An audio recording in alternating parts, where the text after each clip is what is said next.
bovam aytqan hikmetler. Əcir sındırgan narsa ətvalıq buludu. Avazda Ğunçem Rozi. Burunqi zamanda yaşıgan bir cüp ərayal bir oğul pərzənd körüpdü.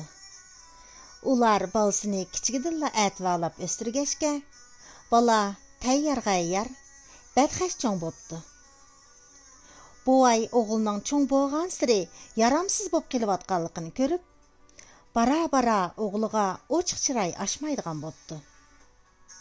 Lekin Momay oğluğa daim yan basıdiken. Bir kuni buvay Momayga: "Anisi, men qerip qaldım. Ailemizдің mal mülkini bu yarmas oğulға tapşırsam, bekadan bekaga zaya qilgan bolumen. Onundan köre başqa kishilarga berib etay," depdi. Momay buvayni undaq qilmaslikqa da'vat qilibdi. Buvay: "Agar o'g'limiz ishlab bir tanga pul tepib kelasila, men ailemizning hamma mol mulkini uningga topshiraman," depdi. Momay buvaydan yoshirin alda o'g'lining qulqiga bir necha g'iz gap qilibdi. Bala әтсіден başlap özü ishlab pul tapmoqchi bo'pti. U әтsi әtiganlikka chiqib ketib, kashqurunliqi bir sar kumush ep kepti. Buvay bu pulni qandaq tapqanligini so'rabmi qo'ymasdin, kumushni o'choqning ichiga tashlab etib, o'rnidan turibni chiqib ketibdi. Ana bola ikkisi bu ishga hayron qolibdi. Әтsi Momay o'g'lining qulqiga yana bir nimlarni deb pichirlabdi.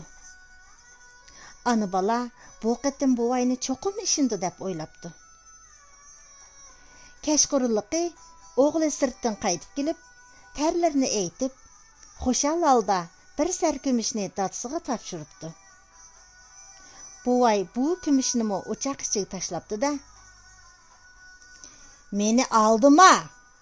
Bu sen ishlab topgan pul emas," depti. Momay ilojsiz o'g'lini ishlab pul tepishga undabdi. Bir necha kun o'tgandan keyin o'g'li bir necha mis yarmoqni akilib buvayga beribdi. Buvay qarab beqib, uni o'choqqa tashlabdi. O'g'li o'choq oldiga etilib berib, qo'lini o'tqa tiqib, yarmoqlarni elibdi-da, g'azbini bosammagan holda: "Dada, sen bu yarmoqlarning qandoq kelganligini bilamsan?" depti. Bu chaqda buvay xushal bo'lgan holda: "Ay balam, oldingi ikki qitimda men 2 sar kumushni o'choqqa tashlab etsam, sen pisand qilmaganding. Bu qitim haqiqatanmi o'zing emgak qilib tapqan pul bo'g'ashqa iching og'irdi," depti. O'g'limu, Momaymu xursand bo'lib kulishibdi. Hikmat: ata-bovlar ishlagan tishlaydi deb nayt to'g'ri aytgan. Har qanday emgakka sening halol taring singsa, sen uningdan o'ylab baxmagan huzurga erishsan. Hikoyatdagi bola o'choq silingan 2 yarmoqni o'zi ishlab topgan bo'lsa, boshda uni elilish istikida bo'ladi. Ammo u undaq qilmadi. 3-yarmoqqa o'zining qon tari singan bo'g'ashqa hech ishkilanmayla qiziq o'choqdan uni elib oldi. Bu uning o'z amgikining qimmatini bilganligidan edi.